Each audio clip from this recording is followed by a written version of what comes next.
Welcome to SCA classes. SCA क्लासेसच्या संस्कृत तासिकेमध्ये आपल्या सर्वांचं स्वागत आहे. तर आज आपण इयत्ता 10वीचा पहिला पाठ पाहणार आहोत. पहिल्या पाठाचं नाव आद्य कृषकः पृथुवैन्यः, जे आपल्याला स्क्रीनवर दिसत आहे. पाठाचं नाव आहे आद्य कृषकः पृथुवैन्यः. तर शीर्षकाबद्दल आधी सर्वात प्रथम पाहू. आद्य म्हणजे काय? प्रत्येक शब्दाचा अर्थ. आद्य शब्दाचा अर्थ आहे पहिला. आद्य म्हणजे काय? पहिला. कृषकः म्हणजे शेतकरी. पहिला शेतकरी कोण? तर पुढे नाव दिलेलं आहे पृथुवैन्यः. पहिला शेतकरी कोण? पृथुवैन्य राजा. तर या राजाविषयी या पाठामध्ये दिलेलं आहे. पाठाची प्रस्तावना बघायची आहे.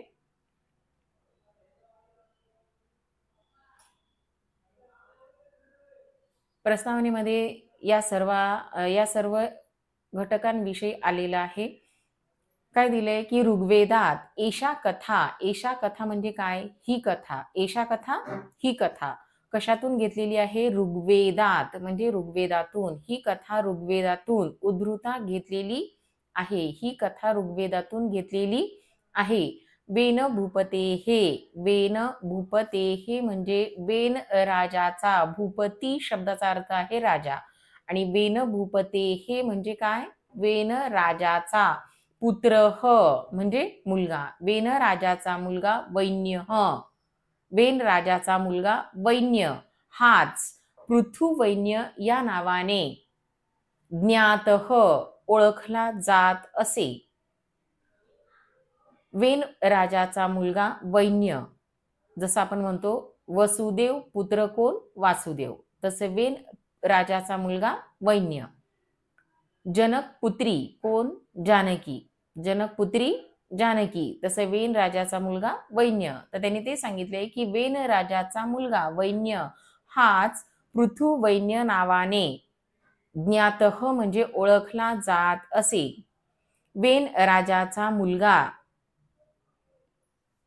वैन्य हा पृथुवैन्य या नावाने ओळखला जात असे. सह म्हणजे तो. प्रजाहित दक्ष प्रजेचे कल्याण करण्यात. प्रजाहित म्हणजे प्रजेचं हित करण्यात. दक्ष म्हणजे मग्न. तो राजा प्रजेचे कल्याण करण्यात मग्न असा राजा होता. तो प्रजेचे कल्याण करण्यात मग्न असा राजा होता. आदर्श सम्राट म्हणजे तो प्रजेचे कल्याण करण्यात मग्न असा आदर्श सम्राट मानला जात असे. भारत देशात पृथुना एव पृथु राजानेच. भारत देशात पृथु राजानेच कृषी कार्यम प्रारब्धम शेतीचे काम करण्यास सुरुवात केली. भारत देशात पृथु राजानेच कृषी म्हणजे काय? शेती. कार्य म्हणजे काय? काम. शेतीचं काम. प्रारब्धम म्हणजे सुरू केलं. भारत देशात पृथु राजाने शेतीचे काम सुरू केले. संशोधितम त्यावर संशोधन केलं आणि संशोधन करून हे काम विकासम प्रतिनीतम च विकासाकडे नेलं. भारत देशात पृथुराजाने शेतीचे कार्य सुरू केले, संशोधन केले आणि त्याला विकासाकडे नेले. म्हणून सह कृषी विद्याया हा जनक त्याला कृषी विद्येचा जनक म्हणजेच पेटंट म्हणतो आपण इंग्लिशमध्ये. म्हणून त्याला कृषी विद्येचा जनक इति मतः असे मानले जात असे. म्हणून त्याला शेतीच्या विद्येचा जनक किंवा पिता मानले जात असे. अतः एव म्हणूनच सह प्रथमः कृषकः तो पहिला शेतकरी होय. म्हणूनच तो पहिला शेतकरी होय. म्हणूनच तो कोण? पहिला शेतकरी. पृथुराजाला पहिला शेतकरी का मानलं जात असे? तर त्याने भारत देशात शेतीचं काम सुरू केलं, त्यावर संशोधन केलं, शेतीच्या कामात विकास केला आणि म्हणून त्याला कृषी विद्येचं जनक मानलं जाई आणि म्हणून त्याला पहिला शेतकरी असं मानलं जात असे. धरित्र्याः पृथिवी इति नामाभिधानम धरतीचे पृथ्वी असे नाव सुद्धा पृथोः कार्यस्य स्मारकम, पृथुराजाच्या कार्याचे स्मरण. धरतीचे पृथ्वी असे सुद्धा नाव पृथुराजाच्या कार्याचे स्मरण असे बुद्धैहि मन्यन्ते, बुधैहि मन्यते म्हणजे बुद्धिमान लोक मानतात. धरतीचे पृथ्वी असे नाव सुद्धा पृथुराजाच्या शेतीच्या कामाचं स्मरण असं बुद्धिमान लोक मानतात. आता भाषाभ्यासामध्ये आपल्याला प्रश्न आहे काय की पृथुराजाला पहिला शेतकरी का मानलं जात असे, तर आपल्याला उत्तर काय लिहिता येईल की पृथुराजाने शेतीच्या कामाची सुरुवात केली, त्यावर संशोधन केलं आणि त्यात विकास केला, म्हणून पृथुराजाला कृषी विद्येचं जनक मानलं जाईल आणि त्यानंतर त्यामुळेच पृथुराजाला पहिला शेतकरी असं म्हणलं जात असे. तर आता यानंतर आपण प्रस्तावनेनंतर पाहणार आहोत. आपला पाठाकडे वळायचे. पहिला पॅरेग्राफ जो दिलेला आहे, पॅरेग्राफमध्ये भरपूर व्याकरण आहे, ज्याकडे छोट्या छोट्या व्याकरणाच्या घटकांकडे आपल्याला लक्ष द्यायचं आहे, जे उतार्यानुसार प्रश्नांच्या उत्तरामध्ये विचारले जाऊ शकतात. तर उतारा क्रमांक 1 बघायचे. काय दिले पहिल्या ओळीत, भूपालः म्हणजे पृथुवैन्यः भूपालः, पृथुवैन्य नावाचा राजा. पृथुवैन्य नावाचा, भूपाल म्हणजे कोण, राजा, भूपालः कोण, राजा. तर पृथुवैन्य नावाचा राजा धरायाम पृथ्वीवर, धरायाम पृथ्वीवर प्रथमः अभिषिक्तः सम्राट, प्रथमः म्हणजे पहिला, अभिषिक्तः तर आपल्याला या ठिकाणी दिसेल अभिषिक्तः शब्दाचा अर्थ काय, तर हे पहिला अभिषेक केलेला, पहिला अभिषेक केलेला, अभिषिक्तः म्हणजे काय, पहिला अभिषेक केलेला. पहिल्या ओळीचा अर्थ काय की पृथुवैन्य नावाचा राजा पृथ्वीवर पहिला अभिषेक केल्या गेलेला सम्राट म्हणजे राजा होता. पृथुवैन्य नावाचा राजा पृथ्वीवर पहिला अभिषेक केल्या गेलेला राजा होता. प्रयाग क्षेत्रे, प्रयाग नावाच्या क्षेत्रात, प्रयाग नावाच्या क्षेत्रात पृथून रूपस्य राजधानी, पृथुराजाची राजधानी आसीत म्हणजे होती, आसीत होती. आता या ठिकाणी हा जो शब्द आहे आसीत, तर या आसीत शब्दाला जर लकारम लिखत असं विचारलं, काय लकारम लिखत, तर आसीत हा कोणता लकार आहे, लंग लकार. त ताम अन हा कोणता लकार आहे, लंग लकार. तर काय लिहिणार, प्रयाग क्षेत्रात पृथुराजाची राजधानी होती.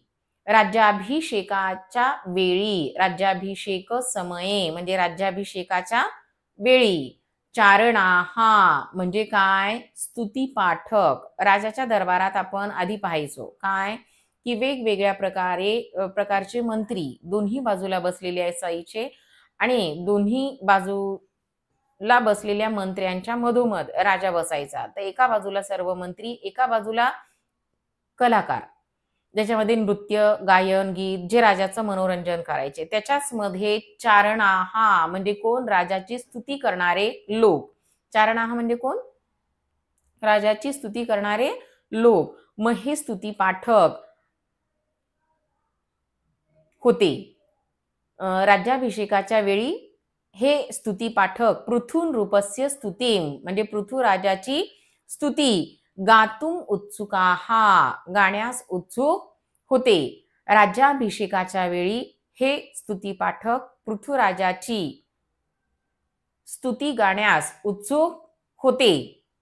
तदा पृथुः आज्ञापयत, तेव्हा पृथुराजाने आज्ञापयत, आज्ञापयत म्हणजे आज्ञा केली, तेव्हा पृथुराजाने आज्ञा केली. आता या कलाकारांनी काय केलं की पृथुराजाचा राज्याभिषेक झाला आणि प्रथा काय की राज्याभिषेक झाल्यानंतर हे स्तुती पाठक राजाची स्तुती करत असत आणि त्यांच्या नेहमीच्या कामाप्रमाणे पृथुराजाची सुद्धा स्तुती गाण्यास ते सर्वजण उत्सुक होते.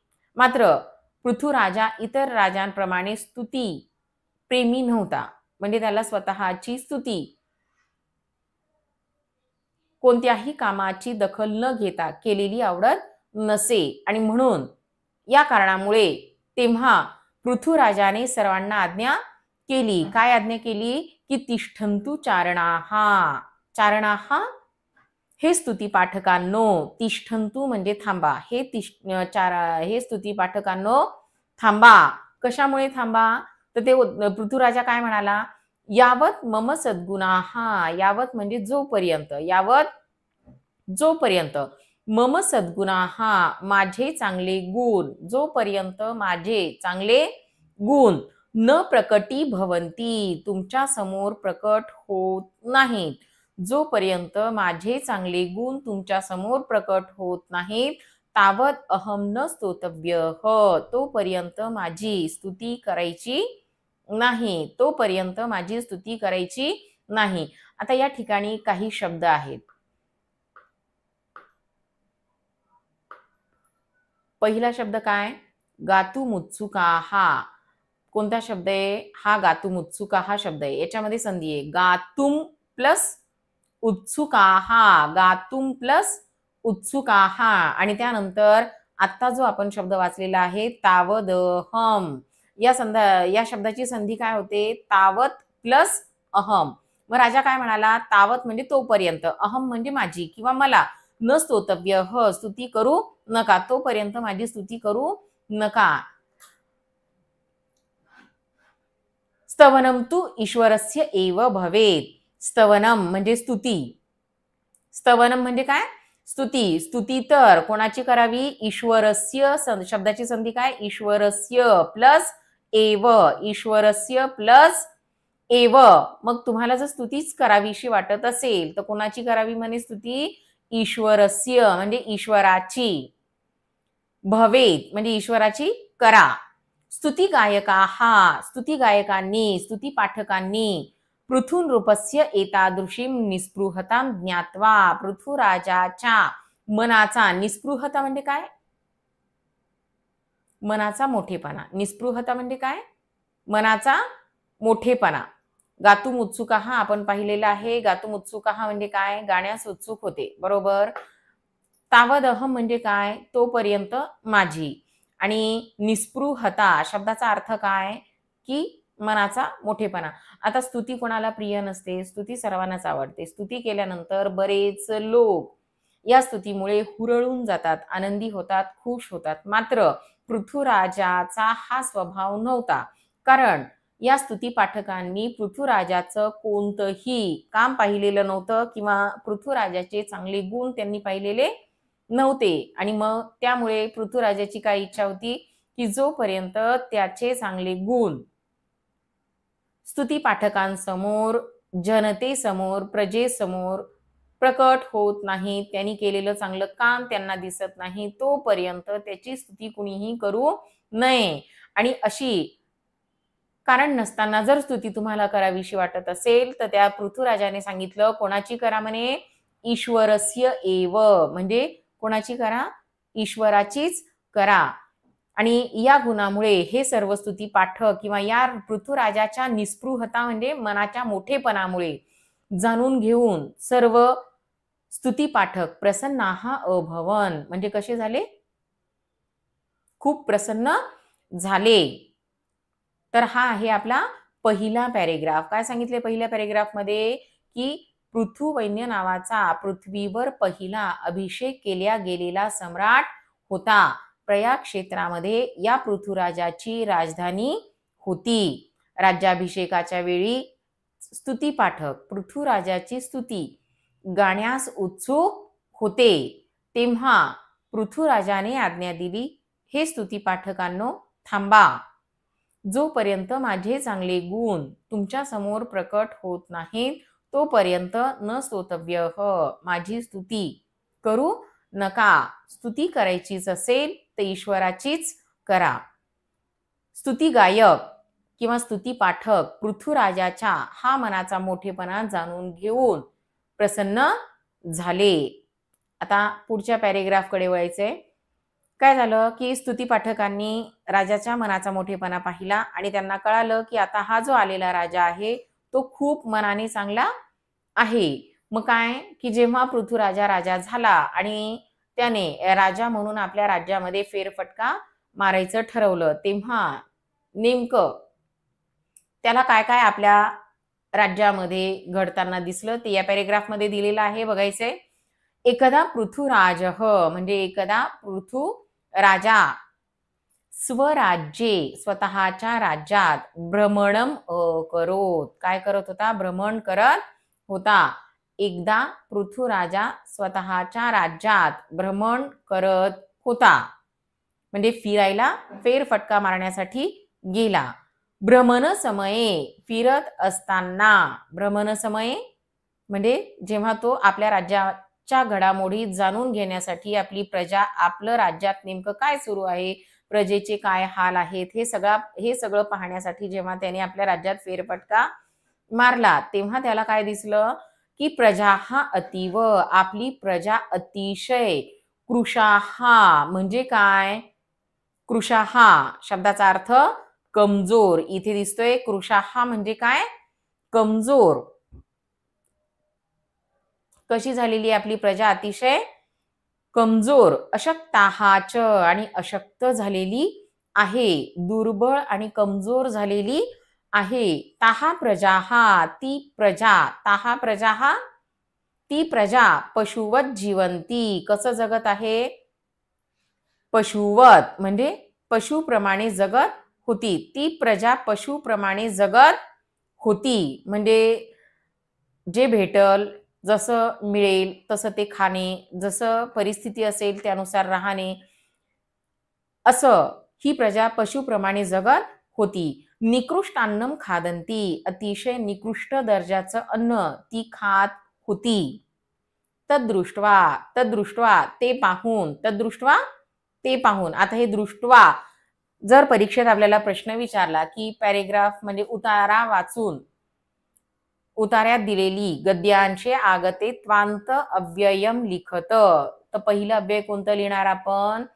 पॅरेग्राफ मध्ये बघायचंय कोणकोणते त्वांत अव्यय आलेलं आहे. पहिलं त्वांत अव्यय कोणतं आहे? तर ज्ञात्वा, ज्याचा उच्चार कशाने संपतो? त्वा. ज्यांचा उच्चार त्वाने संपतो ते असतं त्वांत अव्यय, आणि ज्यांचा उच्चार ल्यबंत म्हणजे यने संपतं ते असतं ल्यबंत अव्यय. मग आता या ठिकाणी जर तुम्हाला विचारलं गेलं की गद्यांचे आगते द्वे त्वांत अव्ययाने लिखत, पूर्वकालवाचक त्वांत अव्ययाने लिखत, तर पहिलं अव्यय काय लिहायचंय? ज्ञात्वा. आणि दुसरं अव्यय काय लिहायचंय? आता जो शब्द आपण वाचला तो दृष्ट्वा. तद्दृष्ट्वा म्हणजे ते पाहून. राजा चिंताकुलः जातः, राजा अतिशय, चिंताकुलः जातः म्हणजे चिंतित झाला, ते पाहून राजा अतिशय चिंतित झाला. तदा पुरोहितः अवदत. आता या शब्दाची संधी काय? पुरोहितः प्लस अवदत, पुरोहितः प्लस अवदत. तेव्हा पुरोहित म्हणाला. राजाने काय पाहिलं? फेरफटका मारलं तेव्हा त्याच्या लक्षात आलं की आपली प्रजा अतिशय हालाकीचं जीवन जगत आहे, म्हणजे अतिशय कमजोर, दुर्बळ झालेली आहे. ती पशुप्रमाणे जगत आहे, जे मिळेल ते खात आहे, निकृष्ट दर्जाचं अन्न खात आहे. आणि हे सर्व परिस्थिती आपल्या राज्याची पाहून पृथ्वीराजाला खूप चिंता झाली, आणि त्याला चिंतेमुळे काही सुचेनासं झालं. आणि राजाची ही अवस्था पाहून पुरोहित लगेच, त्याच्यासोबत असलेला पुरोहित लगेच पृथ्वीराजाला म्हणाला, हे राजन, हे राजा, धनधान्यादी सर्वम वस्तू जातम. धनधान्यादी सर्वम वस्तू जातम म्हणजे काय? धनधान्य आदी म्हणजे इत्यादी, धनधान्य इत्यादी सर्वम वस्तू जातम या सर्व वस्तू किंवा इत्यादी साहित्य, वस्तुतः खरे पाहता तर, वसुंधरायाहा म्हणजे पृथ्वीच्या, वसुंधरा म्हणजे कोण? पृथ्वी. खरे पाहता तर धनधान्य इत्यादी सर्व वस्तू वसुंधरेच्या उदर एव ची संधी आहे, उदरे प्लस एव. वसुंधरेच्या, उदर म्हणजे काय? पोट, एव म्हणजे काय? च. वसुंधरेच्या पोटातच आहे. काय म्हणाला पुरोहित? हे राजा, चिंता करू नका. का बरं चिंता करू नका? तर धनधान्य इत्यादी सर्व वस्तू वसुंधरेच्या उदरातच आहेत. तुम्ही काय करा म्हणे? फक्त तत् प्लस प्राप्तुम शब्दाची संधी काय? तत् प्लस प्राप्तुम. तुम्ही फक्त तत् म्हणजे ते, प्राप्तुम म्हणजे मिळविण्यासाठी, यतस्व प्रयत्न करा. यतस्व शब्दाचा अर्थ काय? प्रयत्न करा. तत् प्राप्तुम यतस्व, ते मिळविण्याचा तुम्ही प्रयत्न करा. असं कोण म्हणालं? पुरोहित म्हणाला राजाला. का बरं म्हणाला? कारण जेव्हा राजाने आपल्या राज्यात फेरफटका मारला तेव्हा त्याच्या दृष्टीस आलं की आपली प्रजा जी आहे अतिशय हलाखीचं गरिबीचं जीवन जगत आहे, दुर्बळ कमजोर झालेली आहे, अतिशय निकृष्ट दर्जाचं अन्न खातीये आणि पशुप्रमाणे जगत आहे. हे सगळं पाहून पृथ्वीराजा स्वभावाने चांगला असल्यामुळे त्याला फार वाईट वाटलं आणि तो अतिशय चिंतित झाला आणि त्यामुळे ते राजाची अवस्था पाहून पुरोहिताने राजाला सांगितलं की आपण चिंता करू नये. का? तर हे धनधान्य इत्यादी सर्व वस्तू कोणाच्या उदरात आहेत म्हणे? वसुंधरेच्या उदरात आहेत. फक्त तुम्ही ते मिळविण्याचा प्रयत्न करावा. तर विद्यार्थी मित्रांनो, आज आपण या तासिकेत याच ठिकाणी थांबणार आहोत. उर्वरित भाग जो आहे आपण पुढच्या तासिकेला पाहू. धन्यवाद.